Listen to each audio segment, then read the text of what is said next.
उज्जैन के महाकालेश्वर मंदिर से करोड़ों हिंदुओं की आस्था जुड़ी है। हिंदू धर्म में इस स्थान और मंदिर की काफी मान्यताएं हैं, लेकिन एक ऐसा मंदिर भी है जहां उज्जैन के महाकाल मंदिर की तर्ज पर प्रातःकाल में भस्म आरती होती है। भारत के इतिहास से जुड़ा यह महत्वपूर्ण मंदिर कहीं और नहीं बल्कि यूपी के पीलीभीत जिले के बीसलपुर कस्बे में स्थित है। इस प्राचीन व प्रसिद्ध बाबा गुलेश्वर नाथ शिव मंदिर में हर महीने के सोमवार को होने वाली भस्म आरती को देखने के लिए दूर दूर से लोग आते हैं। यहाँ की भस्म आरती श्रद्धालुओं की श्रद्धा का केंद्र बनी हुई है। सर्वप्रथम हर हर महादेव सभी साथियों को, सभी श्रद्धालुओं को। सानंद मानंद वने वसंतम आनंद कंदम हत पापुरंदम वाराणसी नाथम नाथ नाथम श्री विश्वनाथम शरणम प्रपद्ये। बाबा गुलेश्वरनाथ मंदिर बीसलपुर नगर के मध्य में स्थित है और प्राचीन काल से रामलीला मैदान, जो ऐतिहासिक रूप से बीसलपुर का बहुत ही फेमस, बहुत ही सुप्रसिद्ध रामलीला है, उसी रामलीला प्रांगण के मध्य में स्थित है श्री बाबा गुलेश्वरनाथ महाराज जी का पवित्र एवं सुंदर धाम।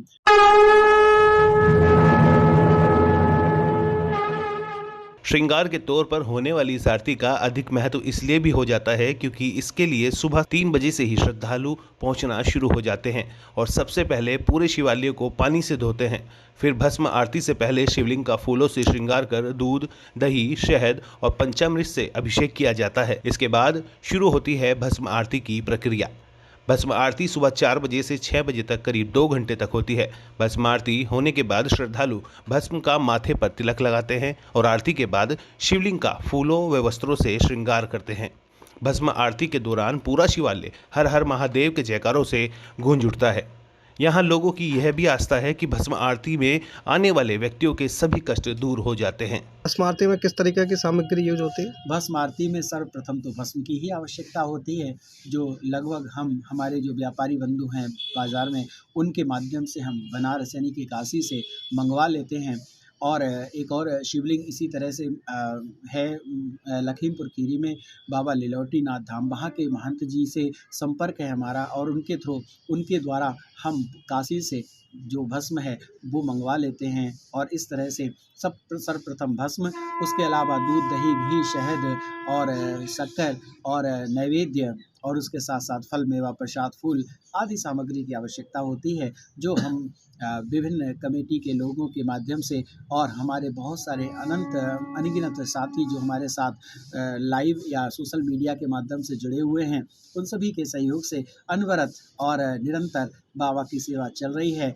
प्रातः 4 बजे ही सभी, 4 बजे से पहले ही, बल्कि मैं कहूँगा लगभग 3 बजे ही सभी लोग पहुँच जाते हैं मंदिर और बाबा की मंदिर प्रांगण की धुलाई सफाई आदि करने के बाद विधिवत तरीके से रुद्रार्चन, शिवार्चन और बाबा की सुंदर भस्म आरती का आयोजन विधिवत किया जाता है।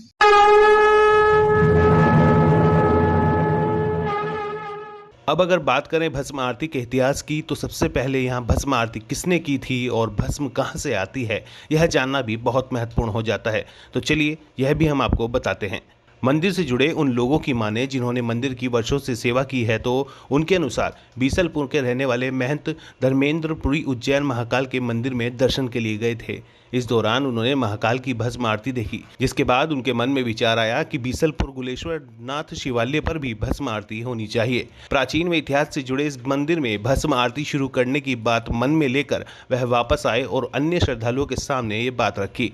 वहीं तभी लोगों ने हामी भरने के बाद भस्म आरती सेवा परिवार के नाम से एक संगठन बनाया गया, जिसके बाद भस्म आरती की शुरुआत हुई। भस्म आरती, जैसा कि माना जाता है कि सब संसार में भस्म के अलावा कुछ बचता ही नहीं है। पूरी ज़िंदगी हम लोग कुछ ना कुछ, सभी अपने अपने कार्यों में बहुत सारी जिम्मेदारियों में व्यस्त रहते हैं, लेकिन अंत में सिर्फ और सिर्फ भस्म के रूप में ही हमारा अस्तित्व रह जाता है। जैसा कि भस्म आरती की शुरुआत हुई, मैंने बहुत से माध्यमों से बाबा महाकाल उज्जैन की भस्म आरती को देखा, बहुत ही बारीकी से देखा, बहुत आनंद आया, बहुत ही आनंद प्राप्त हुआ। और कई बार मन में ये विचार आया कि मध्य प्रदेश उज्जैन में बहुत से लोग जाकर के बाबा महाकाल की आरती में शामिल होते हैं, क्यों ना ऐसा कुछ किया जाए। जैसा कि कहा जाता है कि भगवान तो कण कण में विद्यमान है, तो बहुत से ऐसे भी श्रद्धालु हैं जो उज्जैन नहीं जा पाते या महाकाल बाबा के वहाँ पर जाने में किसी भी प्रकार से असमर्थ यदि हो जाते हैं, तो वो बाबा गुलेश्वरनाथ के दरबार में आकर के भस्म आरती, पवित्र भस्म आरती में शामिल हो सकते हैं एवं अपने जीवन में अकाल मृत्यु जैसे जो भय हैं उनसे मुक्ति प्राप्त कर सकते हैं। विभिन्न प्रकार के दोष जैसे कि काल सर्प दोष और मंगल दोष और भी बहुत से जितने भी कष्ट दैहिक दैविक भौतिक ताप होते हैं उनसे स्वयं को मुक्ति हेतु बाबा के दरबार में आकर के पूजन अर्चन कर सकते हैं एवं अपने जीवन को सुंदर आनंदमय सुखमय बना सकते हैं।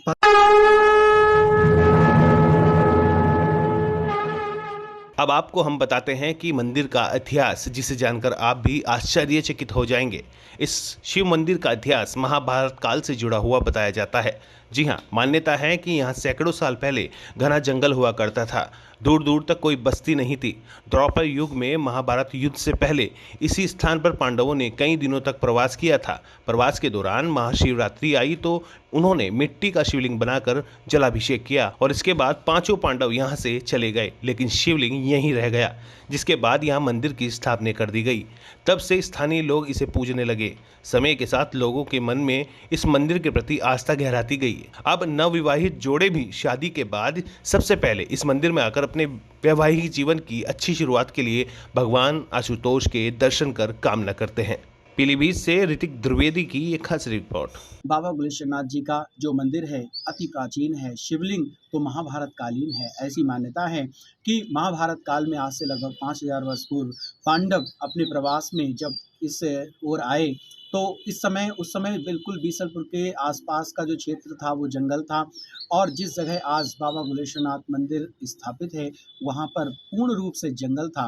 तो जो पांडव आए उन्होंने वहाँ पर एक मिट्टी का शिवलिंग बनाया और उनका जलाभिषेक किया, उनका रुद्राभिषेक किया, पूजा अर्चना की और कुछ समय तक वहाँ प्रवास भी किया। उसके बाद वो चले गए, लेकिन जो शिवलिंग था वो वहीं पर विराजित रहा। धीरे धीरे जो लोकल के स्थानीय लोगों ने वहाँ की पूजा अर्चना शुरू की और फिर धीरे धीरे उसकी जो विशेषता है, उसकी जो मान्यता है वो बढ़ती चली गई और आज तो हज़ारों की संख्या में श्रद्धालु मंदिर पर आते हैं। नवविवाहित जोड़े भी जैसे ही अपने घर आते हैं विवाहित होकर के प्रथम दर्शन बाबा के करते हैं। आज जो भी बीसलपुर के अंदर वाहन लेकर के आता है वो भी बाबा के दरबार में सर्वप्रथम पहुंचता है अपने वाहन का पूजन वंदन हेतु।